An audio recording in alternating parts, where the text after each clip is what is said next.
You poison kids for money. Mom, I really need to come home.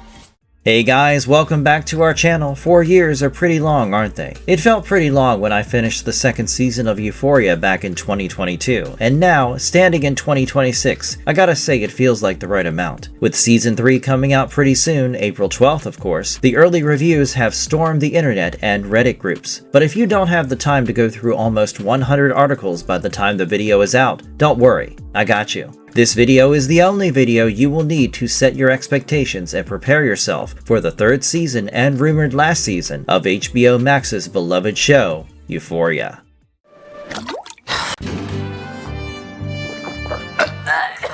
Anyone can reinvent themselves is what a new acquaintance tells Rue in the premiere of the third season of Euphoria. This line is very thematically relevant, especially if you have seen Rue's arc throughout the last 2 seasons. The critics had really high hopes for the season, hoping to see something more from Euphoria, especially since so much time has gone by and we have seen the tragic passing of Eric Dane and Angus Cloud, as well as Barbie Ferreira taking her exit. Euphoria, everyone knew, was not going to be the same. Not only that, but key Levinson collaborator Kevin Turin had also passed away in the fall of 2023. Because of these unforeseen catastrophes and Hollywood strikes, every fan, including me, was worried if the third season would pick up where we left off, and if we would see adults in a high school setting for another time. Luckily, much like real life, the show has also done a time jump. We will now catch up with our favorite characters 5 years from where season 2 ended. Before we talk about what is happening, let me tell you something about what could have happened. I don't know about you guys, but I personally always signed into Euphoria to see Zendaya's gritty portrayal of Rue. There is something so grounding and yet heartbreaking about the way Rue deals with her trauma and troubles. And well, after her little escapade in the second season, we were all curious where she was going to go from there. According to Variety, there were actually a lot of creative differences between Levinson and HBO regarding Rue's future. Apparently, Rue was going to become a private detective or a pregnancy surrogate, according to some storyboards that were considered. However, the new scripts like this did not feel like the show at all. So what did fit the tonality of the show? From here, everything will be spoilers for the upcoming season. With that being said, I gotta admit, out of all the twists that I thought I would get from this show, I was not hoping to see Rue driving across a desert working for a guy who looks like he just stepped out of an old Western movie. We all know that Sam Levinson is not ashamed to take swings like Sean Bowman from Fandom Wire noted. It is clear that the third season of Euphoria is held back by behind-the-scenes limitations, but the ambitious, weird swings that Levinson takes are certainly at least admirable. I know you think I'm joking, but I promise I'm not. When this show first aired in 2019, it was everything. It was notorious for the way it talked about sex, drugs, and the debauchery that goes on in high schools. Jacob Elordi, Zendaya, and Sydney Sweeney were household names when the show aired, so of course, in the 4 years that have gone by, all 3 of them have blossomed into major film stars. And in the 3 episodes that HBO made available early, things are looking surprisingly similar, yet a little different. Zendaya truly brings all her big guns into the acting department. Like Milo Pope from Metro UK said, Zendaya's performance revealing Rue's struggles is a shining light in this disappointing return. In the third season, we see her working in Mexico, traveling back and forth, acting as a drug mule for Lori, played to an intimidating T by none other than Martha Kelly. Rue eventually moves to Texas, where she starts working for a guy named Alamo, played by Adewale Akinoi Agbaje. Alamo here owns a chain of low-rent strip clubs which are advertised as fully nude, always lewd. Now, as the club manager, Rue hands out drugs to the strippers and handles the money. When Sam Levinson was asked about his inspiration for this Tarantino-esque aesthetic, he said that when young adults are finding their way, it often feels like the Wild West. I didn't expect it to be so literal, but hey, I'm not complaining. On the other hand, you have Cassie and Nate, who are, to my surprise, about to get married. They are engaged and living in this big mansion. I'm surprised that they didn't break up after that horrible screaming match. You know which one I'm talking about. Now, Nate is feeling like the big man because he is now in charge of his father's construction company. However, he is just as deceitful as ever. You can always tell he is hiding something, and Cassie, who is basically the demanding housewife in the making, wants to spend $50,000 on her dream flowers for their wedding. Cassie, in the past 2 seasons, had the most interesting arc in my eyes. She started out as a girl with daddy issues who just really wanted to feel loved. So she wanted to be as close to someone as possible, even if it meant sleeping on the first date. Her sexuality has always been something that was exploited out of her, but this season she basically cashes in on that. She becomes an OnlyFans model, spending her day producing internet content, and when Nate screams at her about it, Cassie corrects him. It isn't porn, it's erotica. I like this aspect of Cassie's art quite a bit because I feel like this is Sam Levinson's way to comment on the current culture, where OnlyFans is becoming more and more mainstream. And critics are saying that this issue is handled with a bit more nuance than what we saw with Kat and her camgirl arc in the first season. As for Lexi, played by Maud Apatow, she is an assistant for a showrunner who is played by Sharon Stone. We get to see Stone in the first episode. We also meet Rue's AA sponsor, Allie, played by Coleman Domingo. For Eric Dane fans, no worries, we get to see him too. He had already shot all of his scenes for season 3 as Nate's disgraced father before he passed away from ALS in February. Jules, played by Hunter Schafer, comes back as an art school student, and she has a luxurious life that she supports by sleeping with rich men. Eventually, everyone meets up again as seen in the trailer, but so far we have only seen Rue and Jules meet, and Jules dropped the ultimate truth bomb on Rue. You can't just show up after all this time and think everything's gonna be the same. As Grain Gutman from Screen Rant explained, without the high school setting, the only thing to cling to is Euphoria's characters, but that only makes it more apparent that Levinson may not have had a good grasp on them to begin with. And I hate to be the bearer of bad news, but I suppose you're right, Jules, because things truly aren't the same. According to Rotten Tomatoes, the third season has racked up a score of a whopping 45% on the tomato meter, which is the lowest when you compare it with season 1's 80% and season 2's 78%. The switch in the themes of the show is very abrupt, and there's no way you can ignore them. But for the first 3 episodes of the third season, it seems like Rue's recovery is no longer the driving force. But between you and me, I am the most excited to see Sweeney eventually confront Maddie and rise to the occasion. Trust me, my jaw was on the floor when I saw the trailer and saw Maddie helping Cassie with her content. Also, if you look closely enough, you will see that we have Rosalia, the singer in the third season, pole dancing in a neck brace. Say what you want, but if you want to be entertained, then Euphoria is the show for it. It will leave you entertained by hook or by crook, and I can see why all the major players decided to come back. According to Eleanor Hills from The Telegraph, Euphoria may still have the gloss, budget, and star power of prestige TV, but it's no longer enough to disguise what increasingly feels like the misogynistic fantasies of a creepy old man. Another reviewer, Belen Edwards from Mashable, stated that the path Levinson chooses for Euphoria Season 3 opens the show up to its worst impulses, marring its technical splendor and strong performances with exploitative storylines that feel primed for internet outrage. When you think about it, it makes sense. Sam Levinson did get a negative rep for being a creepy man since the first season of Euphoria, when it came out that there were a lot of nude scenes with Sydney Sweeney that did not feel necessary throughout the show. And this allegation became another topic of discussion when The Idol came out, and according to critics, there are definitely innuendo-ish scenes, especially when the camera lingers for a while longer, as Rue has to swallow down baggie after baggie of fentanyl in a weirdly sexual, nauseating scene. But the best review that has summed up this season will be Liz Shannon Miller's from Consequence. She said, "Age has mellowed out both the show and the chaotic adolescence it was once about. The result? A sprawling crime tale with dashes of Hollywood glamour. People still have big feelings and make bad decisions, but it sure beats high school, and I couldn't agree more." So with that being said, I will be excitedly waiting for HBO to drop Euphoria's third season on April 12th. I'm curious to see how this last hurrah will end, and if all the characters we have seen grow up, quite literally in front of our eyes, will finally get what they deserve. Let me know in the comments what you guys are expecting out of this season in the comments down below. Don't forget to share the video and subscribe to our channel if you like our content. And I'll see you guys in the next one. Bye!